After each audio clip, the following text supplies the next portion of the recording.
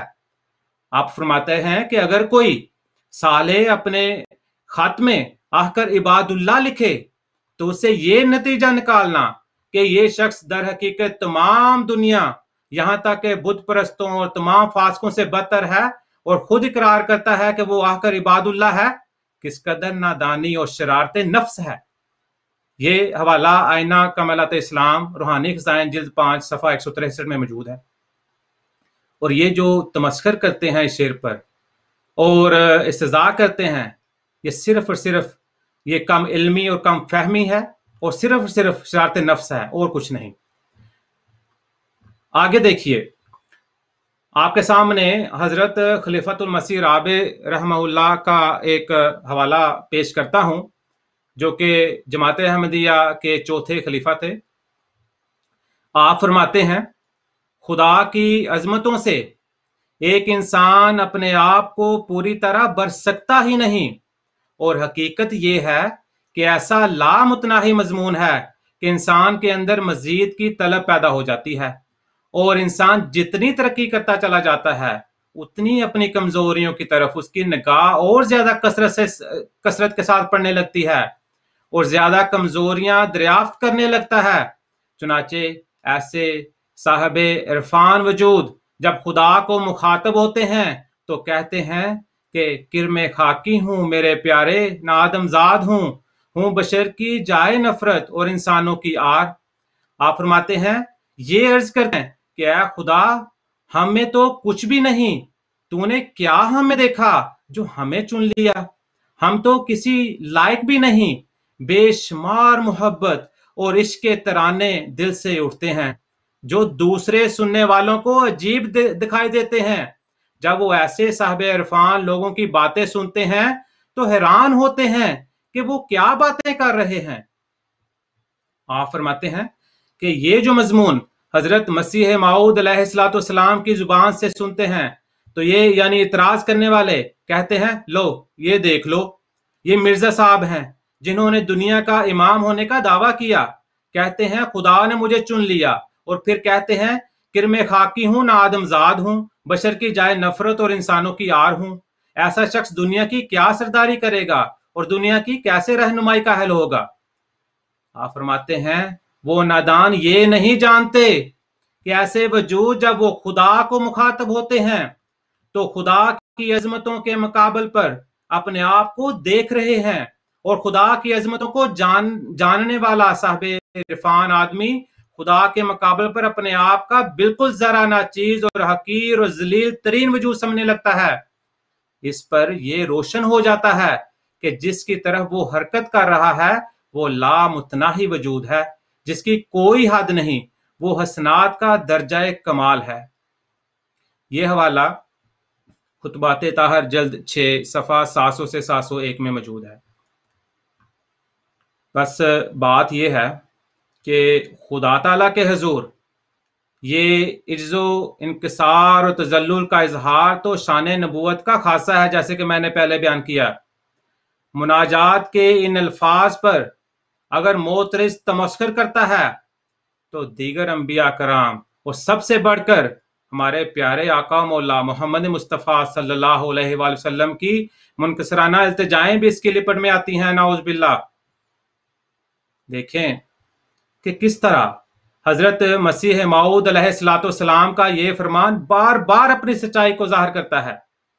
آپ علیہ السلام فرماتے ہیں، انبیاء کے طور پر حجت ہوئی ان پر تمام، انبیاء کے طور پر حجت ہوئی ان پر تمام، ان کے جو حملے ہیں ان میں سب نبی ہیں حصہ، میری نسبت جو کہیں کہیں سے وہ سب پر آتا ہے، چھوڑ دیں گے کیا وہ سب کو کفر کر کے اختیار۔ تو آپ نے فرمایا کہ یہ جو مجھ پہ حملے کرتے ہیں، میری ذات پر حملے کرتے ہیں یا میری تحریرات پر حملے کرتے ہیں، وہ کسی نہ کسی طرح دوسرے انبیاء پر بھی پڑتے ہیں، تو کیا پھر سب کو کفر کر کے چھوڑ دیں گے؟ ایک اور جگہ آپ علیہ السلام فرماتے ہیں، اے کرم خاک، اے کرم خاک، چھوڑ دے کبر و غرور کو، زیبا ہے کبر حضرت رب غیور کو، بدتر بنو ہر ایک سے اپنے خیال میں، شاید اسی سے دخل ہو دارالوصال میں۔ اللہم صلی علی محمد وعلی آل محمد وبارک وسلم انکا حمید مجید۔ جزاک اللہ ربی صاحب، آپ نے بڑی تفصیل کے ساتھ سوال کا جواب دیا ہے، اور میرا خیال ہے کہ اب جو بھی غیر احمدی حضرات جب بھی کسی سے یہ حوالہ سنیں گے تو ان کے لیے کافی ہوگا کہ وہ اس چیز کو ذرا تفصیل سے سن لیں، تو ان کی تسلی ہو جائے گی انشاءاللہ۔ اگلے سوال کے لیے میں چلوں گا مکرم مربی مطیع اللہ جویہ صاحب کی خدمت میں۔ مربی صاحب السلام علیکم ورحمۃ اللہ۔ وعلیکم السلام ورحمۃ اللہ۔ مربی صاحب، جیسا کہ عام طور پر ساری دنیا میں رواج ہے کہ لوگ برتھ ڈیز مناتے ہیں، اور حضرت عیسیٰ علیہ السلام کی بھی ایک برتھ ڈے کے طور پر جو ہے وہ 25 دسمبر منائی جاتی ہے، تو عام طور پر یہ اعتراض کیا جاتا ہے کہ جب احمدی جو ہے وہ یوم مسیح موعود مناتے ہیں تو وہ بھی شاید برتھ ڈے ہی ہے۔ اس کے بارے میں ذرا تھوڑی سی وضاحت کریں کہ یہ کیا ہے۔ جزاک اللہ شیرا صاحب۔ اعوذ باللہ من الشیطان الرجیم، بسم اللہ الرحمن الرحیم، نحمدہ ونصلی علی رسولہ الکریم وعلی عبدہ المسیح الموعود۔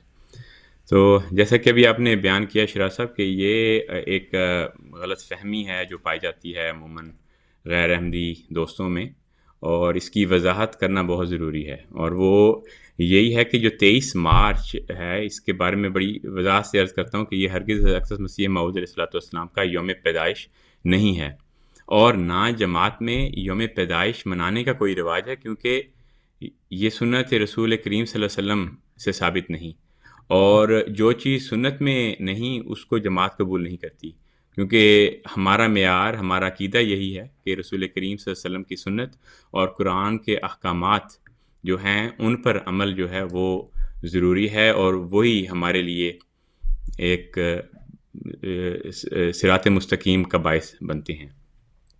اس کے علاوہ میرے خیال سے یہ بھی موضوع ہوگا کہ بتایا جائے کہ یہ جماعت کیوں مناتی ہے 23 مارچ۔ تو اس حوالے سے ہم عرض کرنا چاہتے ہیں کہ کیونکہ اس دن رسول کریم صلی اللہ علیہ وسلم کی ایک عظیم شان پیش گوئی پوری ہوئی، اور خدا تعالیٰ کا وعدہ اسلام کے حق میں جو خدا تعالیٰ نے فرمایا تھا وہ پورا ہوا۔ اس خوشی کی اس موقع کی خوشی کی وجہ سے ہم یہ دن مناتے ہیں۔ چنانچہ ہم دیکھتے ہیں کہ 1889 میں 23 مارچ وہ دن ہے جس دن لدھیانہ میں حضرت منشی صوفی احمد جان خان صاحب کے مکان پر سلسلہ بیعت کا آغاز ہوا، اور اس ذریعے سے اس دن سے حضرت مسیح رسول کریم صلی اللہ علیہ وسلم کی وہ عظیم بشارت جو آپ نے عطا فرمائی امت مسلمہ کو وہ پوری ہوئی۔ اس دن پچھلے 12 صدیوں سے جو علماء کرام جن خوشیوں کے گیت گاتے آئے تھے کہ اس دن مسیح موعود اسلام آئے گا تو احیاء کلمہ اسلام ہوگا، وہ دن یہ دن ثابت ہوا، اور اس دن اس کا آغاز ہوا۔ تو اس حوالے سے جماعت جو ہے وہ مناتی ہے۔ اب آپ کہہ سکتے ہیں کہ جی وہ کون سی ایسی پیش خبریاں ہیں جن کا ہمیں نہیں پتہ تو آپ لوگ جانتے ہیں اس لیے منا رہے ہیں۔ اس حوالے سے 3 میں عرض کر دیتا ہوں۔ جو کہ بہت واضح ہیں، اور یہ قرآن اور صحیح احادیث کی بنا پر عرض کرتا ہوں کہ یہ وہ وقت تھا کہ جس وقت آنے والے نے آنا تھا، جس نے تمام بنی نوع انسان کو خدا تعالیٰ کی طرف ہدایت دینی تھی۔ اور یہ مثلا ہم سورہ الجمعہ کی آیت نمبر 4 میں دیکھتے ہیں کہ خدا تعالیٰ فرماتا ہے اعوذ باللہ من الشیطان الرجیم وآخرین منہم لما یلحقوا بہم وہو العزیز الحکیم، کہ آخرین میں بھی جو ابھی تک صحابہ سے نہیں ملے، خدا تعالیٰ کی طرف سے ایک رسول کی بعثت مقدر ہے۔ سورہ جمعہ کی اس آیت کی پہلی آیات کے ساتھ ملا کر اگر ان کو پڑھا جائے تو صاف طور پر معلوم ہوتا ہے کہ حضور صلی اللہ علیہ وسلم کی 2 بعثتیں مقرر کی گئی ہیں۔ پہلی بعثت آپ کی امیین میں تھی اور دوسری بعثت آخرین کی جماعت میں ہوگی۔ اس کی تفصیل خود رسول کریم صلی اللہ علیہ وسلم اپنی ایک حدیث مبارکہ میں، اور یہ بخاری کی حدیث میں پیش کرتا ہوں، اس میں حضرت ابو ہریرہ رضی اللہ عنہ بیان کرتے ہیں کہ حضور صلی اللہ علیہ وسلم کے پاس ہم بیٹھے ہوئے تھے اور سورہ الجمعہ حضور صلی اللہ علیہ وسلم پر نازل ہوئی، جس میں یہ آیت بھی تھی وآخرین منہم لما یلحقوا بہم۔ تو رسول کریم صلی اللہ علیہ وسلم سے دریافت کیا گیا کہ یا رسول اللہ یہ کون لوگ ہیں جن کا اس آیت میں ذکر ہے، یعنی آخرین منہم سے کون لوگ مراد ہیں؟ تو حضور صلی اللہ علیہ وسلم نے اس کا کوئی جواب نہ دیا، حتیٰ کہ یہ سوال 3 مرتبہ پوچھا گیا۔ تو اس پر اس مجلس میں حضرت سلمان فارسی رضی اللہ عنہ بھی تشریف فرماتے، تو آپ صلی اللہ علیہ وسلم نے اپنا دایاں ہاتھ حضرت سلمان فارسی کے کندھے پر رکھ کر فرمایا کہ اگر ایمان سریہ سیارے کے پاس بھی چلا گیا تو پھر بھی ان اہل فارس میں سے ایک شخص یا ایک سے زائد اشخاص ایسے ہوں گے جو کہ اس کو واپس لے کے آئیں گے زمین پر۔ تو یہ ایک خوشخبری رسول کریم صلی اللہ علیہ وسلم نے دی کہ ایک وقت آئے گا کہ ایمان زمین سے اٹھ کر سریہ سیارے پر چلا جائے گا اور ادھر سے واپس اہل فارس میں سے ایک شخص لائے گا۔ اس کے علاوہ ہم دیکھتے ہیں کہ یہ مشکات کی شریف کی حدیث ہے، اور اس میں رسول کریم صلی اللہ علیہ وسلم نے فرمایا الآیات بعد المئتین، اس میں بھی یہی ہے کہ مسیح و مہدی کے ظہور کی نشانیاں 12ویں صدی کے گزرنے پر ظاہر ہوں گی۔ چنانچہ ہم نے جو معنی کیے ہیں یہ ہم نہیں کر رہے، یہ آپ کے علماء نے ہی یہ معنی کیے ہیں۔ مثلا ملا علی قاری وہ فرماتے ہیں کہ ممکن ہے کہ المئتین کا الف لام اس عہد کے لیے ہو جو 1000 کے 200 سال بعد ہے، یعنی 1200 سال کے بعد، اور وہی وقت ظہور مہدی کا ہے۔ یہ ملا علی قاری کا میں نے حوالہ دیا ہے۔ موجودہ معاصرین میں سے جو موجودہ علماء ہیں، طاہر القادری صاحب ہو گئے یا باقی دیگر ہیں، تمام کا اس پر اتفاق ہے کہ اس حدیث سے حضور صلی اللہ علیہ وسلم کی مراد امام مہدی کی بعثت تھی، اور یہ بعثت 1200 سال کے بعد ہونی تھی۔ چنانچہ ہم دیکھتے ہیں کہ یہ مولانا طاہر القادری صاحب ہو گئے، انہوں نے بھی یہی کہا کہ اب یا تو مسیح وقت کو اب تک آ جانا چاہیے تھا یا 1000 سال اور انتظار کرنا ہوگا۔ تو اب دیکھیں کہ کس طرح یہ خدا تعالیٰ کا فضل ہے کہ خدا تعالیٰ نے ہمیں بطور جماعت یہ توفیق عطا فرمائی کہ ہم ان وعدوں کو نہ کہ صرف ان کی تصدیق کر سکیں، ان کو مان سکیں، بلکہ اس کے ساتھ دین اسلام کی ہم خدمت بھی کر سکیں، اور تاکہ وہ عظیم پیشگوئی پوری ہو۔ اب اس کے علاوہ ایک اور حدیث ہے اِنَّا لِمَہْدِيِّنَّ آیَتَین، اور اس کی تفسیر پچھلے پروگرام میں عزیزم لقمان صاحب نے کر دی کہ کس طرح یہ بھی حدیث رسول کریم صلی اللہ علیہ وسلم نے فرمائی کہ ہمارے مہدی کی صداقت کے 2 نشان ہیں، اور یہ صداقت کے دونوں نشان کبھی کسی کے لیے جب سے دنیا بنی ہے ظاہر نہیں ہوئے۔ اور رمضان کے چاند میں حضور نے فرمایا کہ رمضان کے چاند کی راتوں میں سے پہلی رات کو اور سورج گرہن کی دنوں میں سے درمیانے دن کو سورج کو گرہن لگے گا۔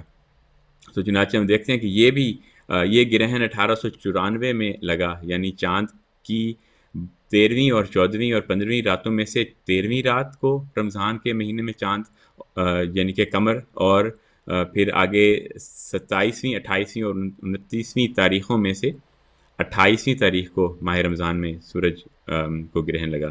تو بس عرض یہی ہے کہ جماعت احمدیہ یوم مسیح موعود علیہ السلام در حقیقت خدا تعالیٰ کے وعدے پورے ہونے کی خوشی اور اس کا شکر ادا کرنے کی غرض سے مناتی ہے، اور اس کے علاوہ اور کوئی مقصد نہیں۔ جزاک اللہ۔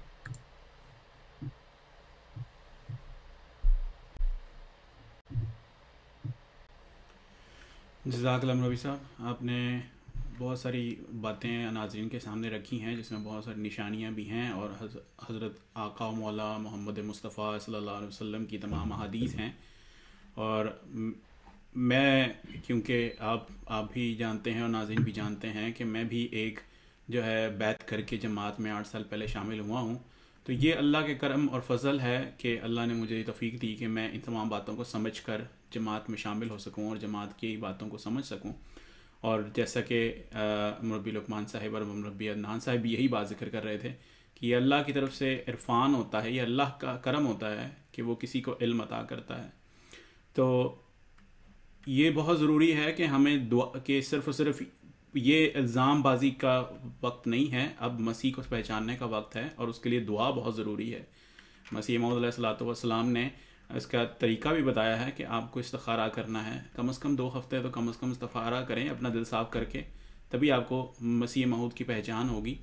اگر ہم بیٹھ کے صرف اور صرف باتیں ہی کرتے رہیں گے تو اس سے بات سمجھ نہیں آئے گی۔ جزاک اللہ مربی صاحب۔ اگلے سوال کے لیے میں جاؤں گا مکرم مربی عدنان احمد صاحب کی خدمت میں۔ مربی صاحب، جو اگلا سوال آپ کی خدمت میں رکھنا چاہوں گا وہ یہ ہے کہ حضرت مسیح مہدی موعود علیہ الصلوۃ والسلام کی بہت ساری کتب ہیں، تو ان کو کس ترتیب سے پڑھنا چاہیے، اس کی کچھ رہنمائی کر دیں۔ جی جزاکم اللہ۔ بات یہ ہے، جیسا کہ میں نے پہلے سوال کے جواب میں عرض کیا تھا، کہ مسیح موعود کا زمانہ دلائل اور براہین کا زمانہ ہے، نہ کہ تیر و تفنگ کا۔ تو اس لحاظ سے آپ نے ہمارے لیے اپنی کتب کے رنگ میں ایک عظیم الشان خزانہ چھوڑا ہے، جس سے حت الوسع استفادہ کرنے کی ہم میں سے ہر ایک کو کوشش کرنی چاہیے۔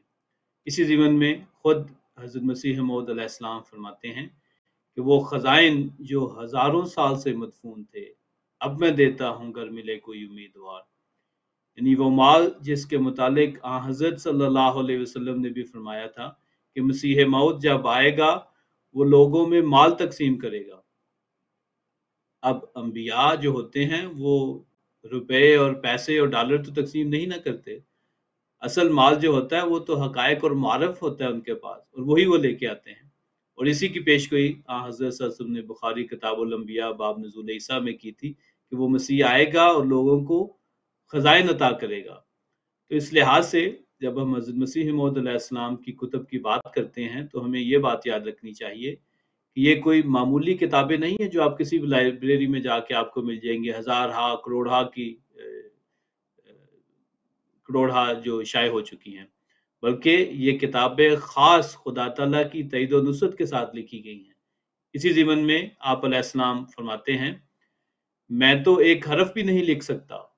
یہ حضرت بانی سلسلہ عالیہ احمدیہ فرماتے ہیں، میں تو ایک حرف بھی نہیں لکھ سکتا اگر خدا تعالیٰ کی طاقت میرے ساتھ نہ ہو۔ بارہا لکھتے لکھتے دیکھا ہے، ایک خدا کی روح ہے جو تیر رہی ہے، قلم تھک جایا کرتی ہے مگر اندر جوش نہیں تھکتا۔ طبیعت محسوس کیا کرتی ہے کہ ایک ایک حرف خدا تعالیٰ کی طرف سے آتا ہے۔ تو اسی اہمیت کے پیش نظر پھر جماعت احمدیہ کے دوسرے خلیفہ تھے حضرت المسلم موعود، انہوں نے فرمایا کہ حضرت مسیح موعود علیہ السلام کی کتب پڑھنے کے عظیم الشان فوائد ہیں، اور ان میں سے ایک فائدہ جو آپ نے اپنی کتاب ملائکۃ اللہ میں بیان فرمایا وہ یہ تھا، اور میں کوٹ کرتا ہوں، آپ فرماتے ہیں جو کتابیں ایک ایسے شخص نے لکھی ہوں جس پر فرشتے نازل ہوتے تھے، ان کے پڑھنے سے بھی ملائک نازل ہوتے ہیں۔ چنانچہ حضرت صاحب کی کتابیں جو شخص پڑھے گا اس پر فرشتے نازل ہوں گے۔ یہ ایک خاص نقطہ ہے کیونکہ حضرت صاحب کی کتابیں پڑھتے ہوئے نکات اور معارف کھلتے ہیں، اور جب بھی خاص نکات اور برکات کا نزول ہوتا ہے۔ تو جہاں تک یہ سوال آپ کا ہے کہ حضرت مسیح موعود علیہ السلام کی کون سی کتاب پہلے پڑھنی چاہیے، تو اس کا عمومی جواب تو یہ ہے کہ جس کتاب کے پڑھنے میں بھی آپ کو آسانی ہو آپ اسے شروع کر سکتے ہیں۔ حضرت مسیح موعود علیہ السلام نے تو 80 سے زائد کتب لکھی ہیں، اور یہ آپ کی جو کتابیں ہیں یہ 23 جلدوں پر مشتمل ہیں، اور جماعت احمدیہ میں یہ روحانی خزائن کے نام سے جانی جاتی ہیں۔ اس میں 20 کے قریب تو صرف وہ کتابیں ہیں جو آپ نے عربی زبان میں لکھی۔ تو اگر ہم ان ساری کتابوں کو پر ایک مجموعی نظر ڈالتے ہیں تو ہم پر یہ بات واضح ہوتی ہے کہ یہ کتابیں مختلف ادوار میں مختلف مقاصد کے تحت لکھی گئی تھیں۔ بعض کتابیں جو تھی وہ آپ نے دعوے سے پہلے لکھی، بعض جو کتابیں دعوے کے شروع میں لکھی ان کا اور رنگ ہے، اور دعوے سے پہلے کی کتابوں کا اور رنگ ہے۔ بعض کتابیں ان میں سے اس زمانے کے جو علماء اور مذہبی لیڈر تھے ان کو مخاطب کر کے یا ان کے مقابل پر آپ نے لکھی، اسی لیے اس میں بعض فلسفے کی باتیں ہیں، منطق ہے، بعض ایسی اصطلاحیں استعمال کی گئی ہیں جو اس زمانے کی طرز تحریر کو پیش نظر رکھ کر جو ہے وہ استعمال کی گئی، اور ان کو سمجھنے میں آج کل کا جو دور ہے وہ بعض اوقات مشکل پیش آتی ہے کیونکہ وہ پرانی قسم کی اردو تھی۔ لیکن جب آپ علیہ السلام نے اپنی جماعت کی بنیاد رکھی تو آپ نے تھوڑی سی اپنی طرز تحریر میں تبدیلی کی، کیونکہ اب جو تھا وہ اب مقصد ماننے والوں کی تربیت کرنا بھی تھا جو آپ کی جماعت میں شامل ہو رہے تھے۔ تو اس لحاظ سے جوں آپ کے دعوے پہ وقت گزرتا گیا تو آپ کی جو تحریر تھی وہ پڑھنے والوں کے لیے آسان ہوتی گئی۔ اس لیے جماعت احمدیہ میں عمومی طور پر یہی کہا جاتا ہے کہ وہ کتب جو آپ نے آخری زمانے میں لکھی، یعنی آپ نے اپنے وفات کے قریب جو کہ 1908 میں ہوئی اس کے قریب لکھی تھی، وہ نسبتاً زیادہ آسان ہے سمجھنے کے لحاظ سے۔ تو اگر انسان ان کتابوں کا پہلے مطالعہ کر لے تو پھر آپ کو حضرت مسیح موعود علیہ السلام کی جو طرز تحریر ہے اس سے بھی شناسائی ہو جائے گی، اور اسی طرح بعض مسائل جو ہیں ان سے بھی آپ کی واقفیت ہو جائے گی۔ تو ان کتابوں کے مطالعہ کے بعد آپ کے لیے آسان ہو جائے گا کہ بعض مشکل کتب جو بظاہر مشکل نظر آتی ہیں ان وجوہات کے بنا پر جو میں نے بیان کی ہیں، پھر آپ کو وہ کتابیں پڑھنے میں بھی آسانی ہو جائے گی۔ تو آخری زمانے کی بعض کتب کا میں ذکر کر دیتا ہوں، مثلا پیغام صلح ہے، حقیقت الوحی ہے، براہین احمدیہ حصہ پنجم ہے، الوصیت ہے، lecture Lahore, lecture Sialkot, lecture Ludhiana ہے، کشتی نوح ہے، وغیرہ وغیرہ۔ یہ وہ کتابیں ہیں جو کہ آپ نے آخری تقریباً 10 سال میں لکھی اپنی زندگی کے۔ تو اس میں طرز تحریر بھی آسان سی ہے، واقعات کے رنگ میں بعض باتیں بیان کی گئی ہیں، اور سمجھنے والے جو ہیں ان کے لیے سمجھنا آسان کر دیا ہے، اور وہ باتیں جو پہلی کتب میں تھوڑی مشکل نظر آتی تھی وہ ان کتابوں میں آسانی کے ساتھ آپ نے بیان کر دی ہے۔ پھر اگر کوئی خاص اور معین ترتیب کے ساتھ پڑھنا چاہے تو اس کے بارے میں بھی جماعت احمدیہ کے خلفاء نے وقتاً فوقتاً ہماری رہنمائی کی ہے۔ 1920 میں جماعت احمدیہ کے ایک مخلص احمدی نے حضرت المصلح موعود رضی اللہ عنہ کی خدمت میں بذریعہ مکتوب یہ استفسار کیا کہ حضرت مسیح موعود علیہ السلام کی کتابیں جو ہیں وہ کس ترتیب سے پڑھنی چاہیے۔ تو اس کے جواب میں جو حضرت المصلح موعود رضی اللہ عنہ نے تحریر فرمایا وہ میں آپ کی خدمت میں بیان کر دیتا ہوں۔ آپ کہتے ہیں، نمبر 1، سب سے پہلے ازالہ اوہام کی ضرورت ہے۔ دوم، براہین احمدیہ حصہ پنجم۔ سوم، تحفہ گولڑویہ۔ چہارم، الوصیت۔ پنجم، تقویت الایمان، جس کا ایک نام کشتی نوح بھی ہے۔ پھر چھٹے نمبر پہ فرمایا کہ حقیقت الوحی۔ پھر فرمایا کہ ان کو اچھی طرح سمجھ لینے کے بعد دوسرا سلسلہ جو ہے اس میں پھر یہ پہلے وقت جو ہے یہ پہلی 6 کتب کا ذکر کیا، پھر فرمایا ان کو اچھی طرح سمجھ لینے کے بعد دوسرا سلسلہ اس طرح شروع کرے کہ براہین احمدیہ کے پہلے 4 حصے پڑھے۔ نمبر 2، سرمہ چشم عاریہ۔ نمبر 3، آئینہ کمالات اسلام۔ نمبر 4، اسلامی اصول کی فلسفی، اور پھر چشمہ معرفت۔ اور پھر اس کے بعد آپ نے فرمایا اور وقت ملے تو باقی جو حضرت مسیح موعود علیہ السلام کی دوسری کتابیں ہیں وہ بھی پڑھیں۔ براہین احمدیہ حصہ پنجم اور حقیقت الوحی اس کے ساتھ ملحوظ رہے۔ اگر خود تحقیق کی فرصت نہ ہو تو حقیقت النبوہ کا مطالعہ کیا جائے۔ یہ حضرت المصلح موعود کی کتاب ہے، لیکن آپ نے اس مضمون کو سمجھانے کے لیے آپ نے فرمایا اگر خود تحقیق کی فرصت نہ ہو تو حقیقت النبوہ کا مطالعہ کیا جاوے، مگر یہ یاد رکھنا چاہیے کہ حضرت اقدس کی صرف کتب کا مطالعہ کافی نہیں، اس سے محض علمی رنگ کامل ہوتا ہے۔ ایک اور چیز ہے جس کے بغیر حضرت اقدس کی بعثت سے انسان پورا فائدہ نہیں اٹھا سکتا، اور وہ ان ڈائریوں کا مطالعہ ہے جو وقتاً فوقتاً اخباروں میں چھپتی رہی ہیں۔ ان کا علمی حصہ ایسا یقینی نہیں جیسے حضرت اقدس کی کتب ہیں، کیونکہ ڈائری نویس بعض وقت الفاظ پوری طرح یاد نہیں رکھ سکتا، لیکن ان سے دو باتوں کا پتہ لگتا ہے۔ اس ڈائری سے مراد حضرت مسلم موعود کی ملفوظات ہیں جو کہ 10 جلدوں میں ہیں۔ فرماتے ہیں کہ ان سے دو باتوں کا پتہ چلتا ہے، یعنی کہ ان ڈائریوں سے۔ ایک یہ کہ حضرت اقدس اپنی بعثت کا مطلب کیا سمجھے تھے اور اسے پورا کرنے کے لیے کس رنگ میں کوشش کرتے رہے۔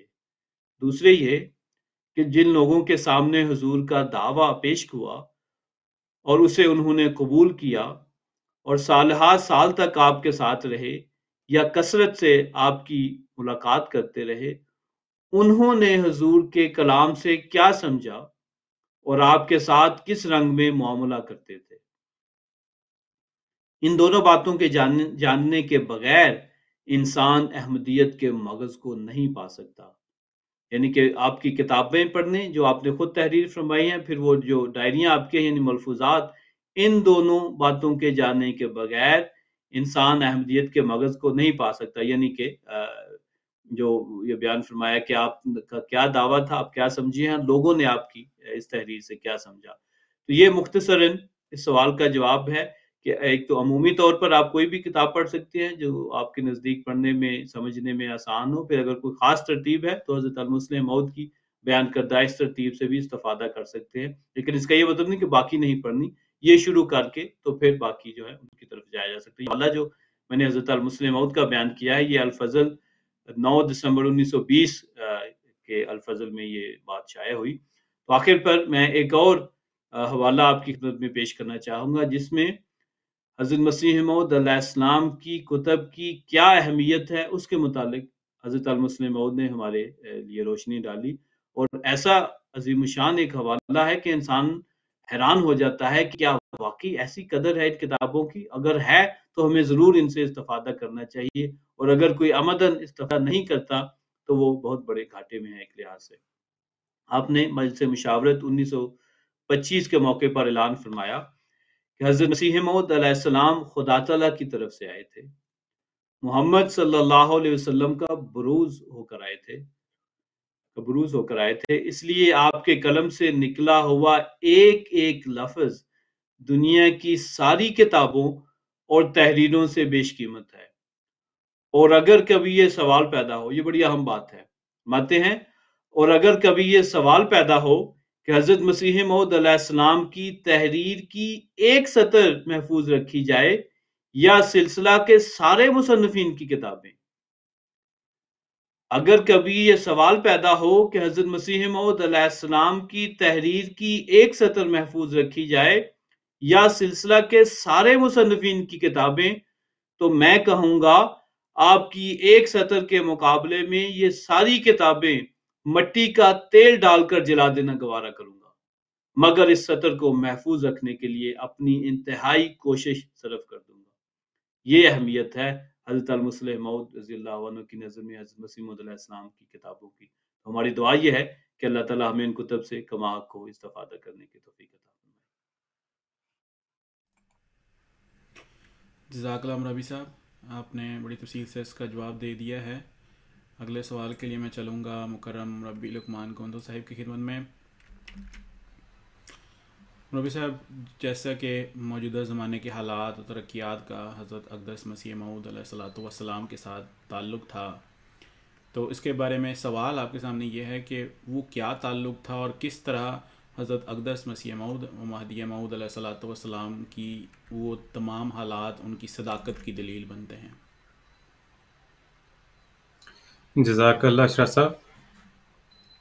دیکھیں کہ یہ عجیب اللہ تعالیٰ کی شان ہے کہ جس صدی میں مسیح موعود علیہ السلام کی پیدائش ہوئی، اسی صدی میں حیرت انگیز سائنسی ترقیات مارز وجود میں آئیں۔ آپ علیہ السلام نے اپنے علم کلام میں متعدد بار ان سائنسی ترقیات کا ذکر بھی فرمایا ہے۔ آپ کے سامنے حضرت مسیح پاک علیہ الصلوۃ والسلام کا ایک حوالہ پیش کرتا ہوں۔ آپ فرماتے ہیں خدا تعالیٰ نے دعوت اللہ کے سارے سامان جمع کر دیے ہیں، چنانچہ مطبع کے سامان، کاغذ کی کثرت، ڈاکخانوں، تار، ریل اور دخانی جہازوں کے ذریعے کل دنیا ایک شہر کا حکم رکھتی ہے، اور پھر نت نئی ایجادیں اس جمع کو اور بڑھا رہی ہیں کیونکہ اسباب دعوت اللہ جمع ہو رہے ہیں۔ فرمایا اب فونوگراف سے بھی دعوت اللہ کا کام لے سکتے ہیں اور اس سے بہت عجیب کام نکلتا ہے۔ اخباروں اور رسالوں کا اجرا، غرض اس قدر سامان دعوت اللہ کے جمع ہوئے ہیں کہ اس کی نظیر کسی پہلے زمانے میں ہم کو نہیں ملتی۔ یہ حوالہ ملفوظات جلد دوم صفحہ 49 پر موجود ہے۔ اب دیکھتے ہیں کہ جس صدی میں مسیح موعود و امام مہدی علیہ الصلوۃ والسلام کا ظہور ہوا، آپ کے ظہور کے ساتھ کون سی سائنسی ترقیات بھی معرض وجود میں آئیں۔ سب سے پہلے میں الیکٹرک پاور یعنی بجلی کا ذکر کرنا چاہتا ہوں۔ حضرت مسیح موعود علیہ الصلوۃ والسلام کی پیدائش مبارک 1835 عیسوی میں ہوئی، اور الیکٹرونکس میں بجلی کی رو کا تعارف پہلی دفعہ 1835 میں ہی ہوا۔ پھر ٹیلی گراف جو ہے وہ 1837 کی ایجاد ہے۔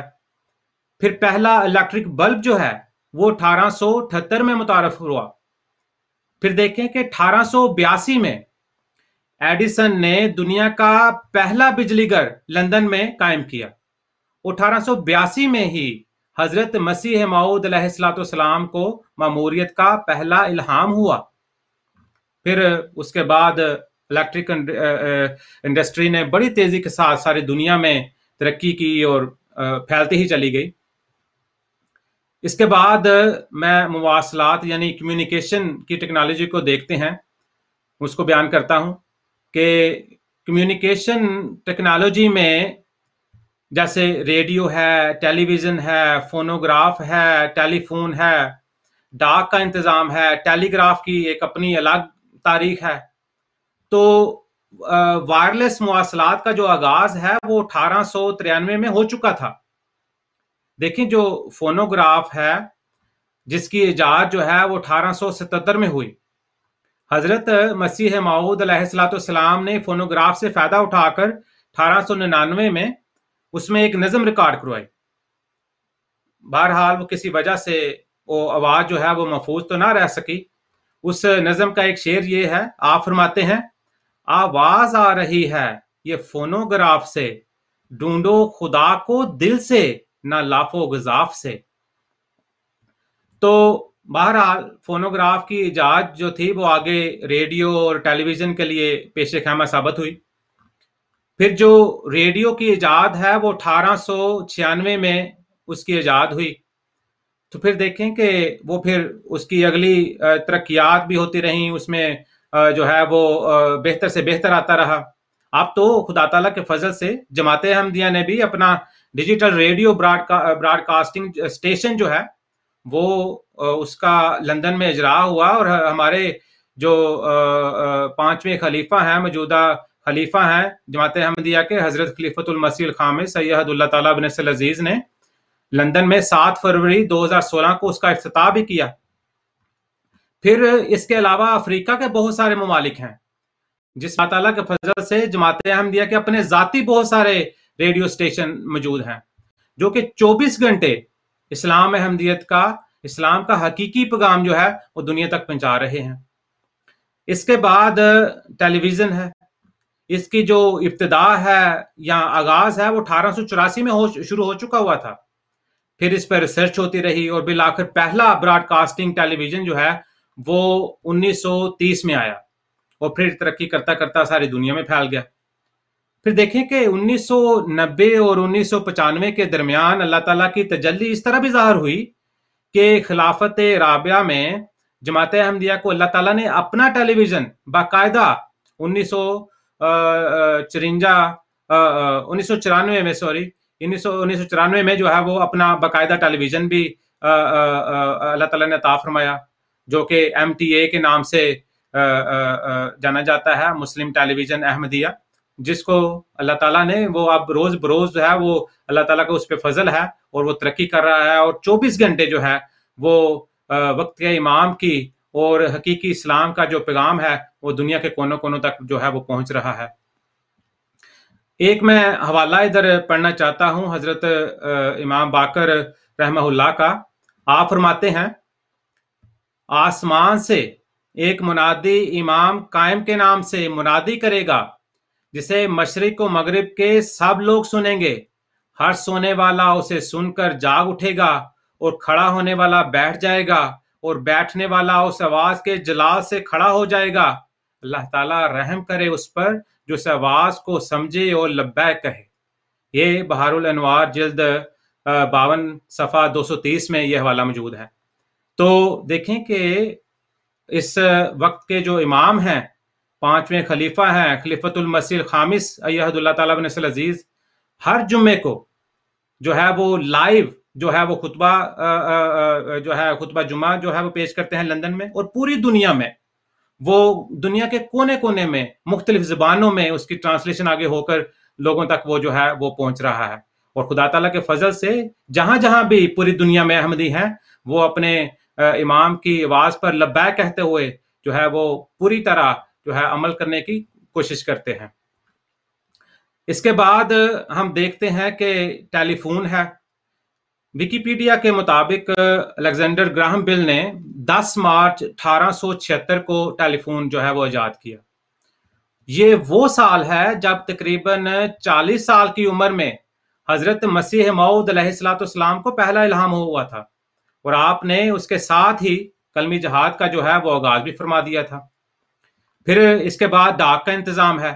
ڈاک کے انتظام کو حضرت مسیح موعود علیہ السلام کے زمانے سے خاص نسبت ہے، اگرچہ پوسٹل سسٹم جو تھا وہ پہلے سے جاری تھا، گھوڑوں کے ذریعے، بگیوں کے ذریعے، پھر وہ آہستہ آہستہ وہ سٹیمرز کے ذریعے وہ اس کی ڈاک کی ترسیل ہونے لگی، پھر روڈ بن گئے، پھر ریلوے کے ذریعے، اب تو ہوائی جہاز کے ذریعے جو ہے وہ ڈاک کی ترسیل ہوتی ہے، اور اب تو الیکٹرونک میل جو ہے، ای میل جسے کہتے ہیں، وہ اس کا اگلا ایک ترقی یافتہ ایک منظر ہے۔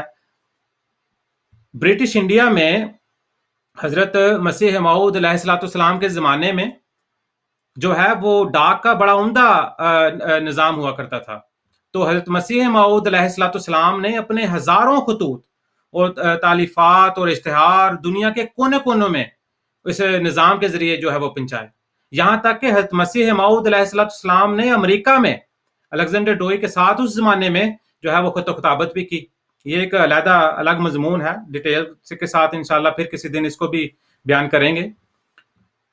آپ علیہ السلام کا خطوط کے حوالے سے ایک اقتباس ہے، میں آپ کے سامنے پیش کرتا ہوں۔ آپ فرماتے ہیں، ان اسباب میں ایک خطوط کا سلسلہ بھی ہے جس کے بھجوانے کے وسائل بہت عمدہ بنا دیے گئے ہیں۔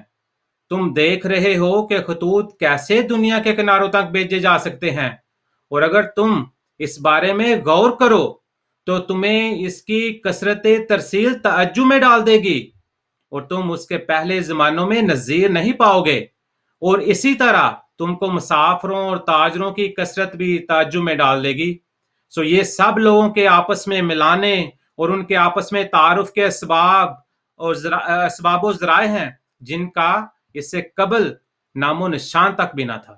یہ حوالہ جو ہے وہ آئینہ کمالات اسلام روحانی غذائیں جلد 5 صفحہ 472 میں موجود ہے۔ پھر ریلوے حضرت مسیح موعود علیہ السلام کے زمانے کی خاص ایجاد ہے۔ صدیوں سے انسان جو ہے وہ پیدل سفر کر رہا تھا، اونٹوں کے اوپر، گھوڑوں کے اوپر، گدھوں کے اوپر وہ سفر کرتا تھا۔ ریلوے کی ایجاد نے بری سفروں میں ایک انقلاب عظیم جو ہے وہ برپا کیا، خاص طور پر عرب اور شمالی افریقہ میں جو ہے جو اونٹ تھے وہ بیکار ہو کر رہ گئے، اور اب دیکھیے کہ ہر جگہ جو ہے وہ ریل گاڑی نظر آتی ہے۔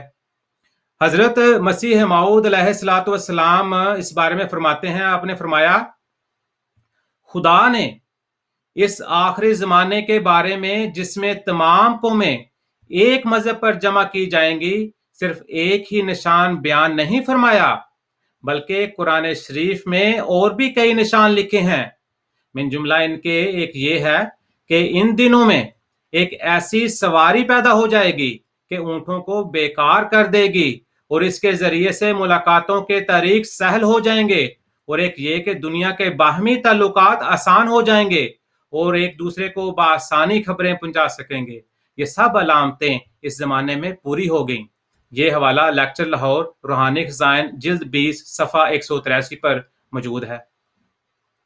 اس کے بعد ہم دیکھتے ہیں بحری جہاز جو ہے، جو پہلا سٹیم شپ تھا وہ 1838 میں بنایا، جس سے اٹلانٹک اوشن کے جو ہے وہ آر پار جانے کا وہ آغاز شروع ہو گیا۔ پھر 1870 میں جو سمندری سفر تھے وہ بحری جہازوں میں بڑی سہولیات جو ہیں وہ آ گئیں۔ پھر 1880 میں جہازوں کے ذریعے لوگ جو ہے وہ یورپ سے امریکہ میں نقل مکانی بھی ان کی شروع ہو گئی۔ پھر 1897 میں سٹیم ٹربائن انجن کی جو ہے وہ ایجاد ہوئی، جو یہ وہی جہاز ہیں جو پھر دونوں عالمی جنگوں میں بھی استعمال ہوئے۔ اس کے بعد جو ہے وہ بحری جہازوں میں مسلسل جو ہے وہ ترقیات جو ہیں وہ ہوتی گئیں۔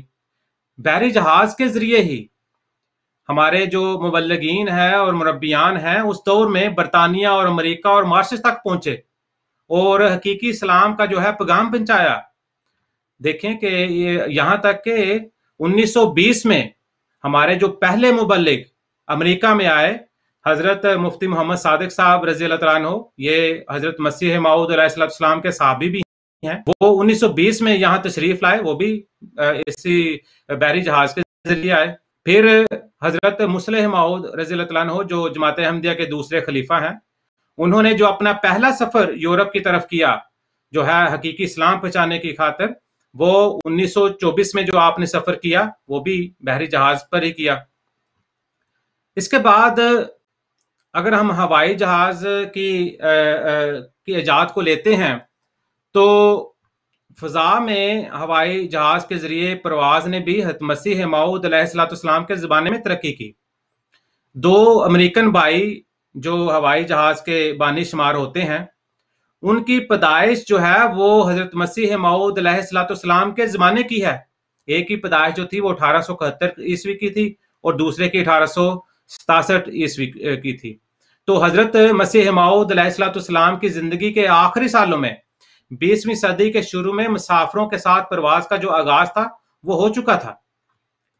اب جس بات کا میں آپ کے سامنے جس ایجاد کا آپ کے سامنے بیان کروں گا وہ ہے پرنٹنگ پریس۔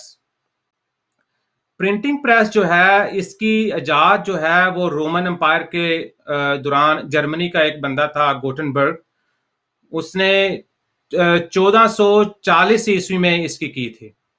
پھر مختلف ادوار میں اس کی ترمیم بھی ہوتی رہی اور حضرت مسیح موعود علیہ السلام کی زندگی میں 1843 میں روٹری پریس ایجاد ہوا، جو کہ اس وقت کا بڑا ایک اہم ایجاد تھی اور بڑی اس میں ترقی یافتہ اس کو سمجھا جاتا۔ پھر 1875 میں آف سیٹ پرنٹنگ جو ہے اس سے بھی زیادہ اچھا وہ ترقی یافتہ سمجھا جاتا تھا۔ پھر 1910 میں جو ہے اسکرین پرنٹنگ جو ہے وہ شروع ہوگی، جو ابھی بھی استعمال ہوتی ہے۔ تو 19ویں صدی میں حضرت مسیح موعود علیہ السلام کے زمانے میں جو ہے وہ کاغذ جو ہے وہ لکڑی سے بننا شروع ہو چکا تھا، کیونکہ پہلے جو ہے وہ کپڑے سے بنتا تھا یا کسی اور چیزوں سے بنتا تھا۔ تو 19ویں صدی کے آخر تک جو ہے سارا یورپ جو ہے وہ کپڑے کی بجائے لکڑی سے کاغذ بنانے لگ گئے۔ پھر فاؤنٹن پین کا ایجاد ہوئی اور سٹیم سے چلنے والے پرنٹنگ پریس کی ایجاد ہوئی۔ تو ان ایجاد سے سوسائٹی میں بہت بڑی جو ہے وہ تبدیلی پیدا ہوئی۔ دیکھیں کہ 1950 تک جب کاغذ اور قلم کے دور میں ایک عجیب انقلاب جو ہے وہ ہوا کہ دنیا بھر میں پرنٹنگ پریس لگنے لگے، کتابوں اور رسالوں اور اخباروں کی اشاعت سے دنیا میں ایک عظیم جو ہے وہ انقلاب برپا ہو گیا۔ حضرت مسیح موعود علیہ السلام نے کیا ہی خوب فرمایا ہے۔ آپ فرماتے ہیں، عجائبات کا تذکرہ تھا تو کسی نے کہا کہ حضور کس قدر سہولتیں پیدا ہو چکی ہیں۔ آپ نے فرمایا اسی واسطے ہم کو الہام ہوا وہ الہام کیا تھا؟ آپ فرماتے ہیں اسی واسطے ہم کو الہام ہوا، کیا ہم نے تیرے ہر امر میں سہولت نہیں کر دی؟ فرمایا حقیقت میں یہ اشیاء کسی کے لیے ایسی مفید نہیں ہوئی جیسی کہ ہمارے واسطے ہوئی ہیں۔ فرمایا ہمارا مقابلہ کا ہے اور ان اشیاء سے جو نفع ہم اٹھاتے ہیں وہ دائمی رہنے والا ہے۔ لوگ بھی چھاپے خانوں سے فائدہ اٹھاتے ہیں لیکن ان کی اغراض دنیاوی اور ناپائیدار ہیں، برخلاف اس کے ہمارے معاملات دینی ہیں۔ اس واسطے یہ چھاپے خانے جو اس زمانے کے عجائبات ہیں دراصل ہمارے ہی خادم ہیں۔ یہ حوالہ ملفوظات جلد 4 صفحہ 282 میں موجود ہے۔ تو بات یہ ہے کہ حضرت مسیح موعود علیہ الصلاۃ والسلام فرماتے ہیں کہ قرآن شریف میں آخری زمانے کے بعض جدید حالات کی نسبت ایسی خبریں دی گئی ہیں جو ہمارے اس زمانے میں بہت صفائی سے پوری ہو گئی ہیں، جیسا کہ میں یہ پیش گوئی کہ آخری زمانے میں اونٹ بیکار ہو جائیں گے، یہ اس بات کی طرف اشارہ ہے کہ ان دنوں میں ایک نئی سواری پیدا ہو جائے گی۔ چنانچہ قرآن شریف کی پیش گوئی کے الفاظ یہ ہیں وَإِذَا الْإِشَارُ اُطِّلَتْ، یعنی وہ آخری زمانہ جب اونٹنیاں بیکار ہو جائیں گی، اور بیکار ہونا تبھی ہوتا ہے جب ان پر سوار ہونے کی حاجت نہ ہو، اور اس سے صریح طور پر نکلتا ہے کہ اونٹنیوں کی جگہ کوئی اور سواری پیدا ہو جائے گی۔ اس آیت کی تشریح کتاب صحیح مسلم میں موجود ہے۔ اس میں یہ حدیث حضرت صلی اللہ علیہ وآلہ وسلم کی لکھی ہے وَيُتْرَكُ الْقِلَاسُ فَلَا يُسْعَى عَلَيْهَا، یعنی مسیح موعود کے زمانے میں اونٹنیاں ترک کر دی جائیں گی اور کسی منزل تک جلدی پہنچنے کے اور دوڑ کر جانے کے لیے وہ کام نہیں آئیں گی، یعنی کوئی ایسی سواری پیدا ہو جائے گی کہ بنسبت اونٹنیوں کے بہت جلد منزل مقصود تک پہنچائے گی۔ فرمایا غرض یسعا کا لفظ جو حدیث میں ہے اس بات پر دلالت کر رہا ہے کہ دوڑنے کے کام میں اونٹ سے بہتر کوئی اور سواری نکل آئے گی۔ فرماتے ہیں کہ یہ عجیب بات ہے کہ صحیح مسلم میں جس جگہ مسیح موعود کے زمانے کا ذکر ہے اسی جگہ یہ حدیث اونٹنیوں کے ترک کرنے کے بارے میں ہے، اور یہ پیش گوئی حضرت صلی اللہ علیہ وآلہ وسلم کے زمانے سے 1300 برس بعد پوری ہوئی۔ چنانچہ ان دنوں میں یہ کوشش بھی ہو رہی ہے کہ 1 سال تک مکہ اور مدینہ میں ریل جاری کر دی جائے۔ بس اس وقت جب ریل جاری ہو جائے گی، اور خدا تعالیٰ کے فضل سے وہ ہو چکی ہے، تو آپ فرماتے ہیں کہ اس وقت جب ریل جاری ہو جائے گی، یہ نظارہ ہر مومن کے لیے ایمان کو زیادہ کرنے والا ہوگا، اور جس وقت ہزارہا اونٹ بیکار ہو کر بجائے ان کے ریل گاڑیاں مکہ سے مدینہ تک جائیں گی، اور دمشق اور دوسرے اطراف شام وغیرہ کے حج کرنے والے کئی لاکھ انسان ریل گاڑیوں میں سوار ہو کر مکہ معظمہ میں پہنچیں گے، تب کوئی لعنتی آدمی ہوگا کہ اس نظارے کو دیکھ کر اپنے سچے دل سے اس بات کی تصدیق نہیں کرے گا کہ وہ پیش گوئی جو قرآن شریف اور حدیث صحیح مسلم میں موجود ہے آج پوری ہو گئی۔ آپ فرماتے ہیں ایسا ہی قرآن شریف میں آخری زمانے کی نسبت اور بھی پیش گوئیاں ہیں۔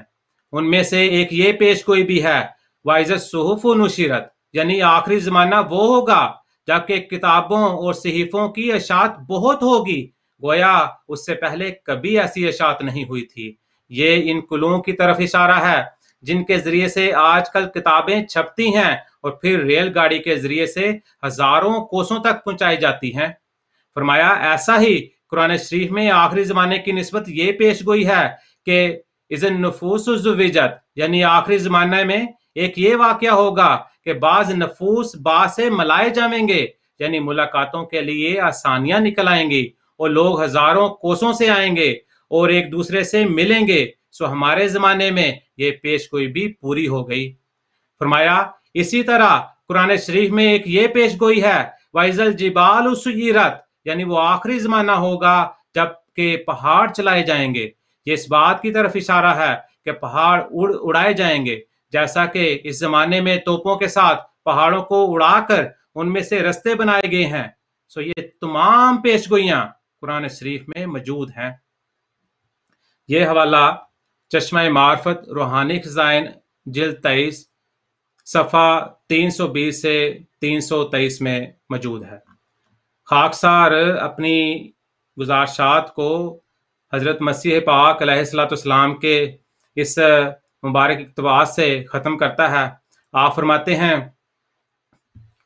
خدا تعالیٰ نے جو اتمام نعمت کی ہے وہ یہی دین ہے جس کا نام اسلام رکھا ہے۔ پھر نعمت میں جمعے کا دن بھی ہے جس روز اتمام نعمت ہوا۔ یہ اس کی طرف اشارہ تھا کہ پھر اتمام نعمت جو لیظہرہ علی الدین کلہ کی صورت میں ہوگا وہ بھی ایک عظیم الشان جمعہ ہوگا۔ وہ جمعہ آ گیا ہے کیونکہ خدا تعالیٰ نے وہ جمعہ مسیح موعود کے ساتھ مخصوص رکھا ہے، اس لیے کہ اتمام نعمت کی صورتیں دراصل دو ہیں۔ اول تکمیل ہدایت، دوم تکمیل اشاعت ہدایت۔ اب تم غور کر کے دیکھو، تکمیل ہدایت تو آن حضرت صلی اللہ علیہ وآلہ وسلم کے زمانے میں کامل طور پر ہو چکی، لیکن اللہ تعالیٰ نے مقدر کیا تھا کہ تکمیل اشاعت ہدایت کا زمانہ دوسرا زمانہ ہو، جبکہ آن حضرت صلی اللہ علیہ وآلہ وسلم بروزی رنگ میں ظہور فرمائیں، اور وہ زمانہ مسیح موعود اور مہدی کا زمانہ ہے۔ فرمایا یہی وجہ ہے کہ لیظہرہ علی الدین کلہ اس شان میں فرمایا گیا ہے۔ تمام مفسرین نے بلا اتفاق اس امر کو تسلیم کر لیا ہے کہ یہ آیت مسیح موعود کے زمانے سے متعلق ہے۔ در حقیقت اظہار دین اسی وقت ہو سکتا ہے جبکہ کل مذاہب میدان میں نکل آئیں اور اشاعت مذہب کے ہر قسم کے مفید ذریعے پیدا ہو جائیں، اور وہ زمانہ خدا کے فضل سے آ گیا ہے۔ فرمایا چنانچہ اس وقت پریس کی طاقت سے کتابوں کی اشاعت اور طبع میں جو سہولتیں میسر آئی ہیں وہ سب کو معلوم ہیں۔ ڈاکخانوں کے ذریعے سے کل دنیا میں تبلیغ ہو سکتی ہے، اخباروں کے ذریعے سے تمام دنیا کے حالات پر اطلاع ملتی ہے، ریلوں کے ذریعے سفر آسان کر دیے گئے ہیں۔ غرض جس قدر آئے دن نئی ایجادیں ہوتی جاتی ہیں اسی قدر عظمت کے ساتھ مسیح موعود کے زمانے کی تصدیق ہوتی جاتی ہے اور اظہار دین کی صورتیں نکلتی آتی ہیں۔ اس لیے یہ وقت وہی وقت ہے جس کی پیش گوئی اللہ تعالیٰ نے رسول اللہ صلی اللہ علیہ وسلم کے ذریعے لیظہرہ علی الدین کلہ کہہ کر فرمائی تھی۔ یہ وہی زمانہ ہے جو الیوم اکملت لکم دینکم واتممت علیکم نعمتی کی شان کو بلند کرنے والا اور تکمیل اشاعت ہدایت کی صورت میں دوبارہ اتمام نعمت کا زمانہ ہے، اور پھر یہ وہی وقت اور جمعہ ہے جس میں وآخرین منہم لما یلحقوا بہم کی پیش گوئی پوری ہوتی ہے۔ اس وقت رسول اللہ صلی اللہ علیہ وآلہ وسلم کا ظہور بروزی رنگ میں ہوا ہے اور ایک جماعت صحابہ کی پھر قائم ہوئی ہے۔ اتمام نعمت کا وقت آ پہنچا ہے، لیکن تھوڑے ہیں جو اس سے آگاہ ہیں اور بہت ہیں جو ہنسی کرتے اور ٹھٹھوں میں اڑاتے ہیں۔ مگر وہ وقت قریب ہے کہ خدا تعالیٰ اپنے وعدے کے موافق تجلی فرمائے گا اور اپنے زور آور حملوں سے دکھا دے گا کہ اس کا نذیر سچا ہے۔ یہ حوالہ الحکم جلد 6 نمبر 18 میں موجود ہے۔ آپ علیہ الصلوۃ والسلام فرماتے ہیں، ہر طرف آواز دینا ہے ہمارا کام آج، جس کی فطرت نیک ہے آئے گا وہ انجام کار۔ صاف دل کو کثرت اعجاز کی حاجت نہیں، ایک نشاں کافی ہے گر دل میں ہے خوف کردگار۔ جزاکم اللہ۔ جزاک اللہ ربی صاحب، ہم نے بڑی تفصیل کے ساتھ مختلف حوالوں سے یہ بات واضح کر دی ہے کہ یہ وقت مسیح موعود علیہ الصلوۃ والسلام کو پہچاننے کا ہے، اور ان کو پہچاننے کے لیے اتنی آپ نے نشانیاں بیان کی فرمائی ہیں، اور آپ کی وہی بات مسیح موعود علیہ السلام کی بات جو آپ نے آخر میں بیان فرمائی کہ ایک نشانی کافی ہے اگر کسی کا دل صاف ہے، اس کو بہت زیادہ ڈیٹیل سمجھنے کی ضرورت نہیں ہے، لیکن یہ تمام نشانی اسی وجہ سے بتائی جاتی ہیں کہ ہو سکتا ہے کسی ایک نشانی کا کسی ایک کو فائدہ ہو جائے اور کسی ایک کو دوسری نشانی سے فائدہ ہو جائے۔ جزاک اللہ۔ اگلے سوال کے لیے میں چلوں گا مکرم مربی مطیع اللہ جو صاحب کی خدمت میں۔ مربی صاحب، جو اگلا سوال آپ کی خدمت میں رکھنا چاہوں گا وہ یہ ہے کہ ایک عام طور پر غیر احمدی حضرات میں یہ بات کی جاتی ہے، ویسے تو اس کا حقیقت سے کوئی تعلق نہیں، لیکن پھر بھی وہ یہ کہتے ہیں کہ جو نبی ہوتا ہے وہ شاعر نہیں ہوتا. تو جب حضرت اقدس مسیح موعود مہدی موعود علیہ الصلوۃ والسلام نے شاعری کی تو آپ نبی کیسے ہو سکتے ہیں؟ جزاک اللہ شیراز صاحب. بسم اللہ الرحمن الرحیم. تو بس سوال کو ذرا واضح کرنے کے لیے عرض کہ غیر احمدی دوست قرآن مجید کی آیت نمبر 70 سورہ یاسین بیان کرتے ہیں کہ جس میں خدا تعالیٰ رسول کریم صلی اللہ علیہ وسلم کے متعلق فرماتا ہے کہ وَمَا عَلَّمْنَاهُ الشِّعْرَ وَمَا يَنبَغِي لَهُ. اس کا مطلب ہے کہ ہم نے رسول کریم صلی اللہ علیہ وسلم کو شعر نہیں سکھایا اور نہ ہی یہ اس آپ صلی اللہ علیہ وسلم کی شایان نشان ہے. تو اس کے حوالے سے وہ کہتے ہیں کہ نبی شاعر نہیں ہو سکتا. اور اس کے متعلق یہ جانا ضروری ہے کہ ہم اس بات سے انکار نہیں کرتے کہ قرآن مجید میں آپ صلی اللہ علیہ وسلم کو یعنی کہ میں ہے کہ آپ صلی اللہ علیہ وسلم شاعر نہ تھے، لیکن ساتھ ہی قرآن مجید نے شاعر کی تعریف بھی بیان کرتی ہے. تو ہم صرف یہ کہتے ہیں کہ جب ہم قرآن مجید کی ایک آیت لیں تو ہمارا فرض ہے کہ ہم اسی آیت کی جو تشریح خدا تعالیٰ نے خود قرآن مجید میں بیان فرمائی ہے اس کو بھی بغیر کسی ذہن میں تعصب رکھتے ہوئے دیکھیں تو انشاءاللہ ہدایت کا راستہ کھل جائے گا ہمارے لیے. تو یہ اب اگر ہم دیکھیں تو خدا تعالیٰ سورہ شعراء آیت نمبر 226 اور 227 میں فرماتا ہے الم تری انہم فی کل واد یہیمون وانہم یقولون ما لا تفعلون. یعنی کہ کیا تو دیکھتا نہیں کہ شاعر ہر وادی میں سرگرداں پھرتے ہیں، یعنی ہوائی گھوڑے دوڑاتے ہیں اور وہ جو کچھ کہتے ہیں وہ خود کرتے نہیں. تو گویا قرآن مجید نے اس آیت میں شاعر کی خود ہی تعریف بیان فرما دی. اور شاعر کی تعریف کیا بیان فرمائی؟ وہ جو ہوائی گھوڑے دوڑائیں یا خیالی پلاؤ پکاتے ہیں جو لوگ، یا وہ لوگ جن کا کہتے کچھ ہیں اور کرتے کچھ ہیں، فعل اور قول میں مطابقت نہیں ہوتی. تو اگر اس معنی کو ذہن میں رکھتے ہوئے اگر ہم دیکھیں تو وَمَا عَلَّمْنَاهُ الشِّعْرَ وَمَا يَنبَغِي لَهُ کے معنی یہ بنے گے کہ ہم نے رسول کریم صلی اللہ علیہ وسلم کو ہوائی گھوڑے دوڑانا اور محض باتیں بتانا نہیں سکھایا. اور حضرت مسیح موعود السلام کے کلام میں بھی یہ دونوں باتیں نہیں پائی جاتی تھیں. تو چنانچہ ہم دیکھتے ہیں کہ آپ کا کلام حمد اور نعت سے بھرا پڑا ہے، اور اس میں عام شعراء کے کلام کی طرح نہ کوئی ہوائی گھوڑے دوڑائے گئے اور نہ ہی آپ کے قول و فعل میں کبھی تضاد نظر آیا.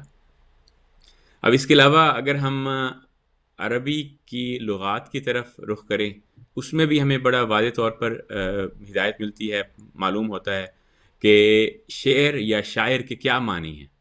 تو امام راغب مثلاً جن کی ہے یہ معروف کتاب ہے مفردات امام راغب، وہ اپنی خیالات کا اظہار ان الفاظ میں کرتے ہیں، اور یہ حوالہ جو ہے آپ لفظ شین عین رے کے معنوں میں دیکھ سکتے ہیں. اس میں امام صاحب فرماتے ہیں کہ قرآن مجید میں یہ جو آتا ہے کہ کافر حضرت صلی اللہ علیہ وسلم کو شاعر اور مجنون کہتے ہیں، اس سے مراد کافروں کی کلام موضوع کہنا نہ تھی، بلکہ جس بات کا حضور صلی اللہ علیہ وسلم پر اعتراض کیا جاتا تھا وہ اور تھی. کیونکہ قرآن کا نثر ہونا تو ایسی بات ہے کہ کلام سے خود ہی ظاہر ہے کہ یہ شعروں کی طرز پر نہیں، اور یہ امر ایک عام آدمی پر بھی مخفی نہیں رہ سکتا، چہ جائے کہ بلغائے عرب نثر اور نظم میں تمیز نہ کر سکتے ہوں. پس امام صاحب کہتے ہیں پس اصل بات یہ ہے کہ انہوں نے حضور صلی اللہ علیہ وسلم پر جھوٹ بولنے کا الزام لگایا تھا، کیونکہ شعر سے مراد جھوٹ لی جاتی ہے اور شاعر کے معنی ہے کاذب. عربی ضرب المثل ہے کہ سب سے اچھا شعر وہ ہے جس میں سب سے زیادہ جھوٹ ہو.